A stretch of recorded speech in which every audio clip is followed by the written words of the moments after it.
صحیح بخاری میں آتا ہے جب نبی علیہ السلام کی وفات ہوئی تو حضرت عمر نے تلوار نکال دی کہ میں اس کی گردن کاٹ دوں گا جو کہے گا کہ نبی علیہ السلام فوت ہو گیا۔ ان کا یہ عقیدہ تھا کہ جس طرح موسیٰ علیہ السلام 40 دن کے لیے کوہ طور پہ گئے، نبی علیہ السلام بھی ڈورمنٹ پوزیشن میں چلے گئے، واپس آ جائیں گے، کیونکہ انہوں نے نبی علیہ السلام سے سنا تھا کہ رومن اور پرشین امپائر گرے گی، تو وہ یہ فورس ہی کرتے تھے ابھی تو کیسرو کسرا کی جنگیں ہم نے لڑی نہیں ہیں، تو حضور اس سے پہلے کیسے دنیا سے جا سکتے ہیں؟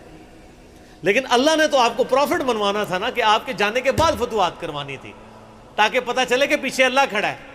اپنی زندگی میں تو بڑے بڑے بادشاہوں نے فتوحات کی ہیں، نبی علیہ السلام کی تو دعوت کا کلائمیکس حضرت ابوبکر اور پھر حضرت عمر عثمان و علی کے دور میں جا کے ہوا ہے، جبکہ عرب قبائل بھی مرتد ہو گئے ہیں، تب بھی اللہ کے پیچھے سپورٹ تھی۔ والذی ارسل رسولہ بالہدی ودین الحق لیظہرہ علی الدین کلہ ولو کرہ المشرکون، اللہ نے اس کو دین کو غالب کرنا تھا۔ تو بخاری کے الفاظ ہیں، حضرت عمر نے کہا میں اس کی گردن اتار دوں گا۔ حضرت ابوبکر آئے، انہوں نے حضرت عمر کو دیکھا، اگنور کر کے سیدھا حجرہ عائشہ میں گئے، نبی علیہ السلام کے مبارک کفن کو ہٹا کے آپ کے ماتھے پہ بوسہ دیا اور کہا یا رسول اللہ آپ پہ 2 موتیں جمع نہیں کرے گا، ایک موت تو سب کے نصیب میں ہے، اب تو ہمیشہ کی زندگی آپ کو اللہ نے آخرت کی دے دی ہے۔ اور پھر باہر نکلے، حضرت عمر کو کہا کہ عمر بیٹھ جاؤ، حضرت عمر نے بات نہیں سنی، تو حضرت بکر ممبر کی طرف چڑھے، ممبر پہ چڑھے اور لوگوں سے کہا کہ عمر کو اس کے حال پہ چھوڑ دو۔ حدیث کے الفاظ ہیں کہ لوگ حضرت بکر کا ریگارڈ باقی اصحاب سے زیادہ کرتے تھے، حضرت عمر کو تنہا چھوڑ کے لوگ حضرت ابو بکر کی طرف متوجہ ہو گئے۔ پہلے وہ جو سارا میلہ ان کے گرد لگا تھا شفٹ ہو گیا، تو انہوں نے حمد و صلات کے بعد انہوں نے کہا اما بعد فمن کان یعبد محمدا فإن محمد قد مات۔ سر کلیجے پہ کتنا بڑا پتھر رکھا ہوگا حضرت بکر نے جملہ بولتے ہوئے کہ جو محمد کی عبادت کرتا تھا وہ جان لے کہ محمد کو موت آ گئی ہے۔ وَمَنْ كَانَ يَعْبُدُ اللَّهَ، اور جو اللہ کی عبادت کرتا ہے وہ جان لے ان اللہ حی لا یموت، اللہ زندہ ہے، اللہ کو کبھی موت نہیں آئے گی۔ کیا توحید کی تعلیمات ہیں، حضور کی میت کے اوپر حضور کے فضائل نہیں بیان ہو رہے، توحید بیان ہو رہی ہے۔ Point to be noted. کیوں؟ سر پہلے نہیں انسانیت نے رسک لیا، دنیا کا سب سے بڑا شرک ایک پیغمبر کے نام پہ تو کھڑا ہوا ہے، عیسیٰ ابن مریم کے نام پہ۔ نبی علیہ السلام کو عیسیٰ ابن مریم نہیں اللہ نے بننے دیا۔ ایسے تربیت یافتہ وہ صحابہ جو کل تک آپ کے وضو کا پانی نیچے نہیں گرنے دے رہے تھے، آج وفات پہ کھڑے ہو کے فرضی خطبہ دے رہے ہیں۔ جو محمد کی عبادت کرتا تھا جان لو محمد کو موت آ گئی ہے، جو اللہ کی عبادت کرتا تھا جان لو اللہ زندہ ہے۔ پھر آیت بھی پڑھی، صرف فرضی جملہ نہیں بولا۔ آپ تو کہہ رہے ہیں شرک ختم ہو گیا، حضرت بکر جب شروع نہیں ہوا تھا اس وقت بھی کہہ رہے تھے کہ نبی علیہ السلام کو کسی نے خدا نہیں بنانا، کیونکہ بخاری کی حدیث ہے، دیکھنا میری شان کو اس طرح بلند نہ کرنا جس طرح عیسیٰ ابن مریم کو لوگوں نے کیا۔ میں اللہ کا بندہ اور اس کا رسول ہوں، مجھے اللہ کا بندہ اور اس کا رسول ہی کہنا۔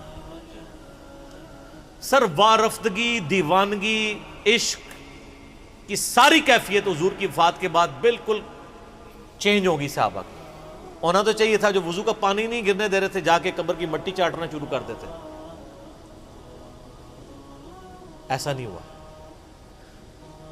وہ تعلیمات کی باؤنڈریز کو کراس نہیں کرتے تھے۔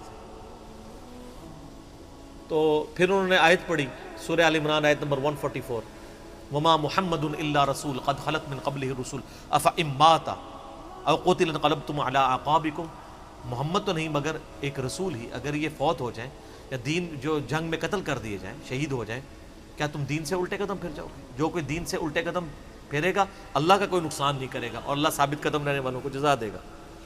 پھر سورہ الزمر کی آیت نمبر 30 پڑھی، انک میت وانہم میتون، اے نبی تمہیں بھی مرنا ہے اور ان کو بھی موت آنی ہے تمہارے مخالفین کو، پھر تم اللہ کے حضور جھگڑو گے، اللہ تمہارا فیصلہ کرے گا۔ یہ سیدنا ابوبکر کی حضور کی وفات کے وقت استقامت تھی۔ پھر جھگڑا کھڑا ہو گیا حضور کو دفنانا کدھر ہے؟ جامعہ ترمذی میں حدیث ہے، سیدنا ابوبکر کہتے ہیں کہ میں نے نبی علیہ السلام سے یہ بات سنی تھی کہ اللہ اپنے پیغمبر کو وہیں پہ موت دیتا ہے جو اس کے لیے سب سے پسندیدہ جگہ اللہ کے نزدیک ہوتی ہے، تو حضور کی جو چارپائی ہے نا اس کے نیچے ان کی قبر کھودو، وہاں پہ اللہ نے ان کو موت دی۔ پہلے صحابہ میں رائے نہیں طے ہو رہی تھی کہاں دفنانا۔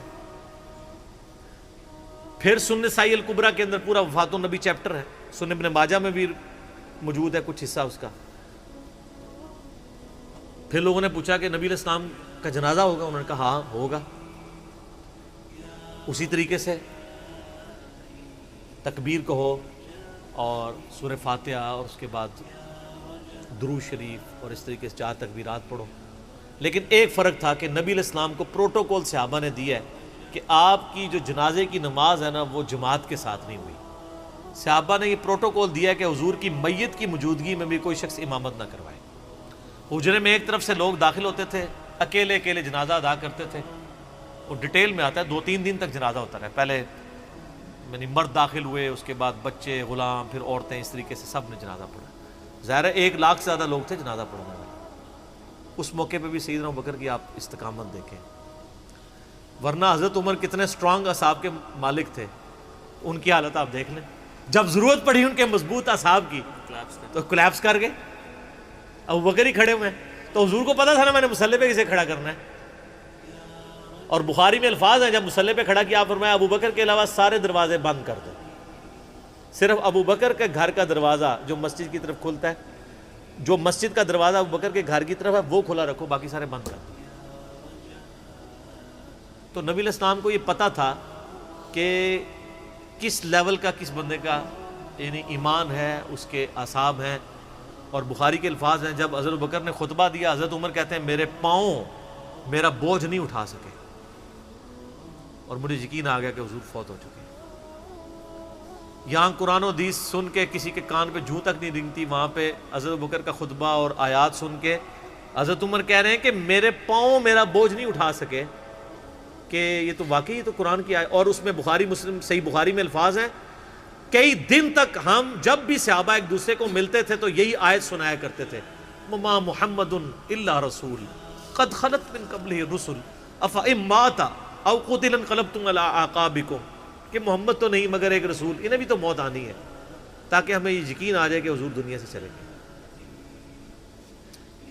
تو یہ صحابہ کرام علیہم رضوان کی نبی علیہ السلام کے ساتھ عقیدت تھی، اور سیدنا ابوبکر آپ کو بالکل صف اول میں نظر آئیں گے، ٹاپ آف دا لسٹ، معاملات کو ہینڈل کرنے میں، چیزوں کو بالکل من و سنت کے مطابق ڈھالنے میں، اور ہر معاملے میں رجوع لانے کے اوپر، اور اہل بیت کے ساتھ کمٹمنٹ کے اوپر، ہر مسئلے میں آپ کو حضرت ابوبکر صدیق کی قربانیاں ٹاپ آف دا لسٹ نظر آئیں گی۔ تو بات کہاں سے کہاں شروع ہوئی، فی البدی میں تو اور گھنٹوں بول سکتا ہوں، مجھے اتنی حدیثیں یاد ہیں یہ فضائل کے اعتبار سے۔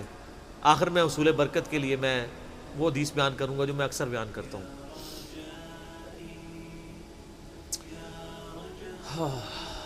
عبداللہ بن عباس رضی اللہ تعالیٰ عنہما کہتے ہیں، بخاری اور مسلم دونوں میں ہے،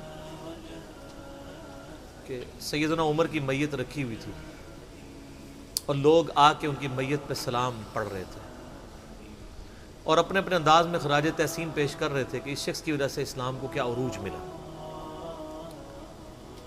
تو کہتے ہیں اتنے میں نے محسوس کیا کہ ایک شخص میرے پیچھے آ کے کھڑا ہوا، اور اس نے میرے کندھے پہ یوں کونی رکھی، میری پیٹھ اس کی جانب تھی، اس نے کونی میرے کندھے پہ یوں رکھی، اور حضرت عمر کی میت سے مخاطب ہو کے کہنے لگا کہ اے عمر، اللہ تجھ پہ رحم فرمائے، تو روئے ارض پہ ان لوگوں میں سے ایک شخص تھا کہ میری بھی خواہش تھی کہ میں ان اعمال کے ساتھ اللہ کے حضور پیش ہوتا، کہ اگر اللہ کے حضور پیش ہونے کے لیے مجھے بہترین اعمال چاہیے تو تیرے اعمال۔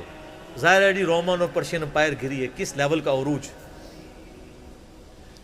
کیونکہ میں نے رسول اللہ صلی اللہ علیہ وآلہ وسلم سے بارہا سنا تھا، میں ابو بکر اور عمر داخل ہوئے، میں ابو بکر اور عمر نکلے، میں ابو بکر اور عمر نے یہ کیا، تو مجھے بڑی امید تھی کہ تم اپنے 2 ساتھیوں سے جا ملو گے، یعنی رسول اللہ اور ابو بکر کے ساتھ صلی اللہ علیہ وآلہ وسلم اور رضی اللہ تعالیٰ۔ تو یعنی نبی علیہ السلام کے بعد سیدنا ابو بکر اور پھر حضرت عمر بھی وہیں پہ پہنچ گئے۔ تو مجھے نبی علیہ السلام کے اس فرمان سے لگتا تھا جس طرح آپ اپنی زندگی میں کہتے تھے نا، میں ابو بکر عمر، میں ابو بکر عمر، میں ابو بکر عمر، مجھے پتا تھا تم نے جا کے انہی سے ہی ملنا ہے جا کے، اور دیکھ لیں قبر بھی پھر ساتھ بنی ہے دونوں کی۔